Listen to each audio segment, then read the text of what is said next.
মঙ্গলবার সাত সকালে সদ্যজাত শিশুর পচাগোলা মৃতদেহ উদ্ধারে চাঞ্চল্য ছড়িয়ে পড়ে। ঘটনা সাবরুমের বনকুলের প্রান্তন পাড়ায়। স্থানীয়রা পলিথিন ব্যাগে শিশুর মৃতদেহ দেখে পুলিশকে খবর দেয়। কে বা কারা শিশুর দেহ ফেলেছে তা এখনো স্পষ্ট নয়। তবে গত 6 সেপ্টেম্বর পার্শ্ববর্তী পাড়ায় এক মহিলা মৃত শিশু প্রসব করেছিলেন।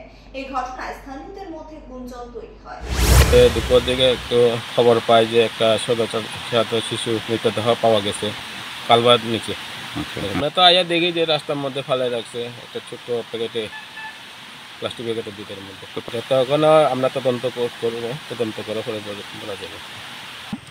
মরা মানুষ ছোট বাচ্চা পাইছে এরকম শুনছে রাস্তার পাশে ওই দেখছে মরা দেখছে তো একটা বাচ্চা ডেলিভারি নতুন মনে হইতে কি কনে ফালাই গিয়েছে এটা করতে পারে না।